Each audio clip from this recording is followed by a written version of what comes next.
What's up, everybody, and welcome to the Box Score, the instant reaction from the Box Out Boys to the latest, hottest NBA game of the evening. I'm joined by Chris the Statsman Gorman and the Lawn Boss Troy McCrowski. Boys, we are covering Boston versus Milwaukee and the absolute blowout that was Boston. You almost forget which game. I almost forgot which game. We were talking about so many games before we started.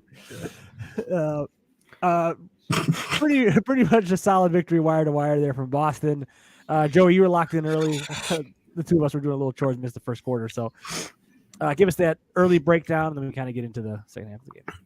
Yeah, the Celtics jumped all over them right out the chute. They were shooting anything and everything, and they were not missing anything that was going up at that point. Peyton Pritchard hit a couple threes. Well, I guess he only hit 2 threes all game, but they came early and they were on really good looks. Jaylen Brown was cooking hard. He had 25, I think, in the first half. Yeah, he was snapping ankles, just doing anything and everything he possibly wanted to. And their defense on Giannis in the first half was pretty superb. Horford and Grant Williams were doing some pretty good work on him. I think he had 5 points in the first half. That's a stat line you probably won't ever see again from Giannis, I would guess. Yeah. Ended with 28. So I think I bet that he did his best round one impression in this game here, but unfortunately it wasn't enough for them. Fortunately for us, or for me as a Bulls fan, it was great. Grayson Allen only scored 5 points. He only scored 5 points. It finally happened. Here we go. All right, Chris. Let's get him. He's into Bulls things already. So he was made to look immortal. I think I mentioned this before Chris jumped on, but the Bucks went 3 of 18 from 3-point. Yeah, that's not. And for being down as big as they were, you would have thought they would have been shooting more than 18 threes at some point in that game, B making more than 3 of them, but their typical 3-point shooters just they weren't getting the looks up, they weren't getting the attempts up, and yeah, they lost by 23 in the end. Damn, yeah, well, a little bit of garbage time at the end there, and Boston, before they kind of went to the subs, Boston kind of had taken control of that and put it back up to 20. Chris, give us your thoughts on the game 2. Yeah, Giannis kind of looked like a giant jaw out there, giant jaw, if you will. Yeah, he was actually 27 from the floor, like Joey's mentioned. He was contained, and the funny thing with Ja with Giannis, that other players try to get a mismatch. They call it bum hunting.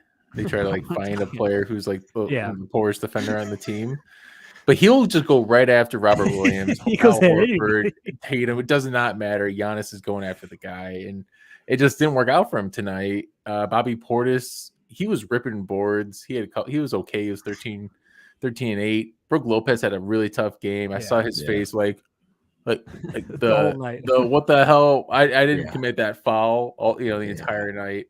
He looked slow out there, which happens sometimes when you got a 7'2" guy that doesn't move very well. Wesley Matthews, I didn't really see at all. I don't know what happened to him. Same with Drew was on the floor, but Drew didn't do much. He was quiet. Grant Williams is the star of the night. I think Stan Van Gundy, I typically don't like him, but I really liked him tonight. I was going to say, he was really good tonight. Right? He was keeping engaged in the game. Yeah. He was very level-headed. It was a good Stan Van night. And, you mentioned how Grant Williams would be the MVP of the team right now. The guy went 6 for 9 from the 3. And the guy, he's such a goofy-looking guy, Grant Williams. He's 6'6", but he's got these broad shoulders. Yeah. And he had a solid game. I don't know how I feel about the guy. Something about me I just don't like. And he's not big enough for you. He's not big enough. He's just not big enough for me. He's a medium. He's a medium man, not a big man. It's funny. It's taking this long for me to mention Jaylen Brown. He's kind of the story of the night, right? Yeah. He pushed off Grayson Allen, made him look like a fool. But then he was grabbing his quads. He didn't play for the last 8 minutes of the game, I don't think. Tatum thinks he was fine. The only really poor spot on the Celtics night was Derek White. The guy was 0 for 6 from the field. Yeah, and they've been ragging on him. Celtics fans have been ragging him all series about how underwhelming he's been. So, yeah. No, I mean, I agree with a lot of what you guys are saying. I think Giannis, I don't know. I didn't really like the way he played tonight. I feel like he played too much bully ball, tried to do too much out there, was getting frustrated, wasn't kind of getting any sort of real headway on his drives. He was doing a lot. He was doing that stuff where he gets weird and starts backing up to get that running start, and even that's not working. It's like, man, I think and then shooters really weren't ready to shoot. That was the other thing for Milwaukee that I was seeing. I think like those shots that were quick trigger in game one were a little hesitant in game two. I don't even know how much Connaughton had. I don't think he had a very good game. Grayson Allen had a terrible game, like Joey was saying. Connaughton had 13. He was 6 or 7 from the field. He was only 1 from 2 from 3. Yeah, but he had a couple of nice drives, and him and Holiday kind of figured out that that using Giannis as the screener was kind of a good move at the end of the game there with probably about 8 minutes left, but it just wasn't enough time for them to kind of make any real move with that. I just love the way Giannis played. Would have liked to see a little more passing around the perimeter, kind of get some of those open shots that they were getting in game one. But you got to hand it to Boston for sure, man. They knocked down their shots. They played Giannis tough defensively. They definitely closed off the lane to him. They said, you're going to have to plow through us if you want to do it. And he sure tried. He tried to, it was like kind of a shovel when you have way too much snow on it and you're trying to push it out of the way. That's what Giannis was doing. It's like, man, you got to just take a few bites of this, man. You're way too much on the shovel there. So I didn't like that at all. And then just some, I think it was some tough calls both ways. For Boston got some tough calls that they didn't agree with. Giannis was charging all over everybody. I don't really know how you gotta call some of those at some point. Yeah. And then I think there were some ticky tack ones on Brook and on Connaughton for sure. So, but yeah, Giannis was super out of control tonight. I felt like, and it didn't look skillful in any way, shape, or form. Well, Go ahead. Yeah, I felt like the Celtics figured something out after game one. Like in game one, they overemphasized Giannis and kind of opened up the perimeter. In game two, they kind of didn't do that. Yeah. Well, they let it go one-on-one for a little bit. They let them off the lane. They're like, go ahead and we'll give you that 18-footer if you want to take it, but we're not going to give you a free pass to the lane. And I think that's kind of what they did. Like you said, you can get in the paint, but you're not going to be able to get there, free. You're going to have to bounce your way through it. And I think it's what you try. And you kind of talked about before we got on, Joey, that he was exhausted, this game. And it looked like he was just working so hard to get his points.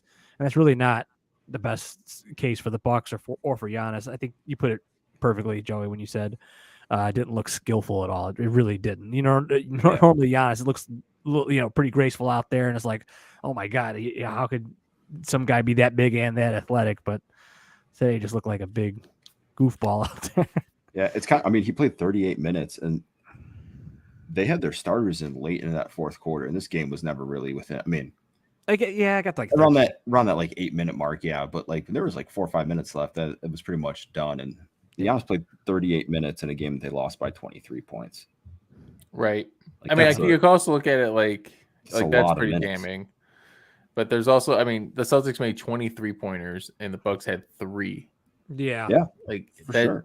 That should, like, the Bucks should get 3 pointers in the first quarter, in the first 6 minutes of the first quarter. Just by stepping on the court, that should be like a stat you get. Yeah. What was a stat they were pointing out in game one that Giannis creates the most open 3-pointers or something, all season. So that's one of the things I think, like maybe looking for. Now we can kind of spin it looking forward. I wasn't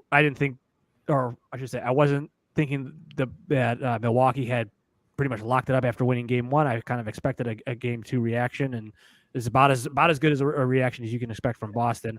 But going forward, I'm not too concerned about the Bucks. Chris, what do you think, man? No, I'm just happy that the Celtics won this game. I think it's weird to say, but I wanted a series out of this. And Magic Johnson, for everything that he said like the two big he said he had two things with Matt. He had one thing that was Magic Johnson mentioned that the two big market things that really need to make changes this offseason are the Lakers and the Knicks.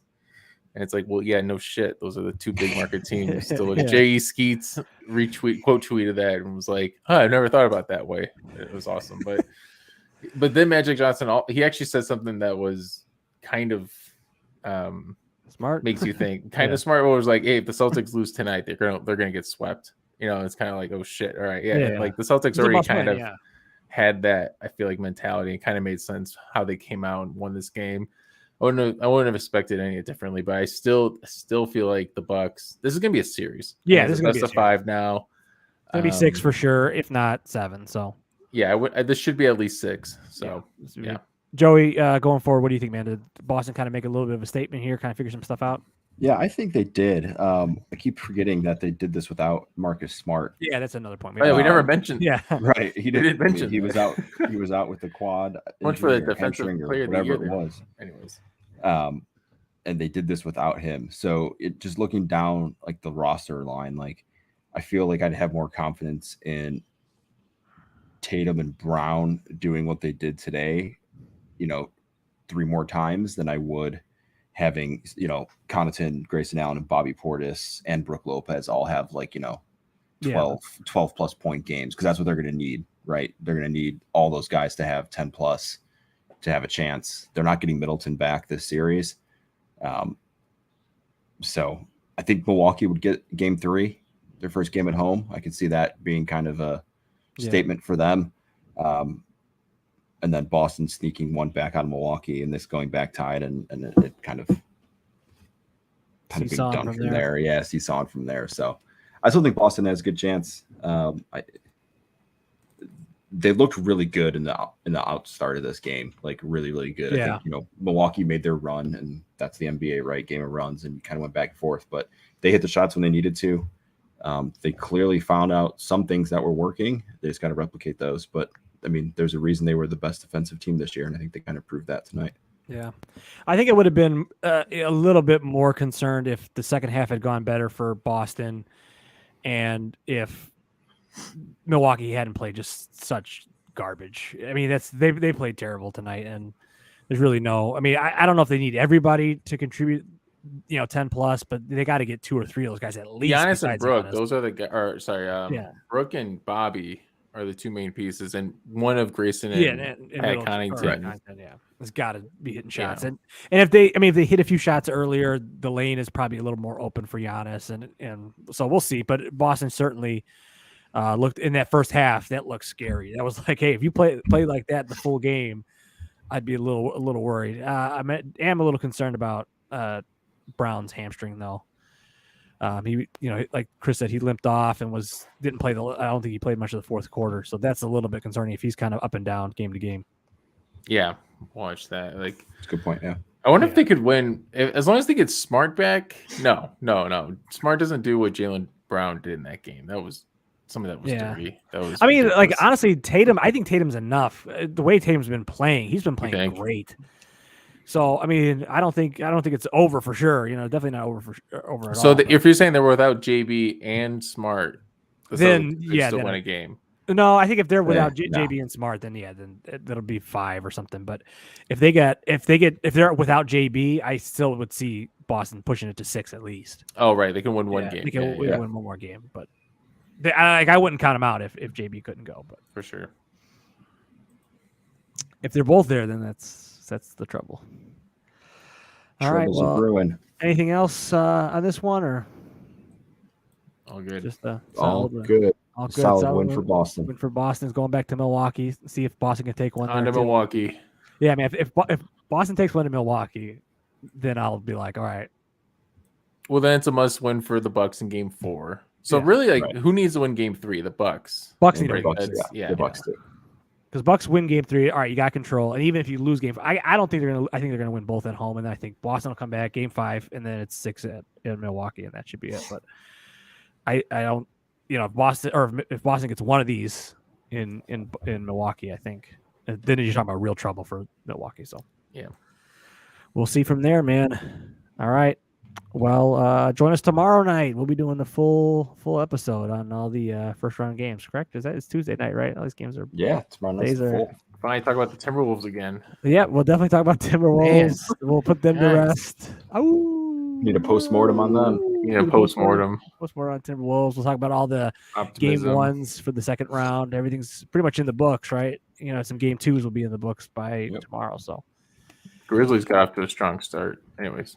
All right. Well, yeah, I'm going to probably go catch that game. So join us tomorrow, guys, for more NBA action. Until next time, box out.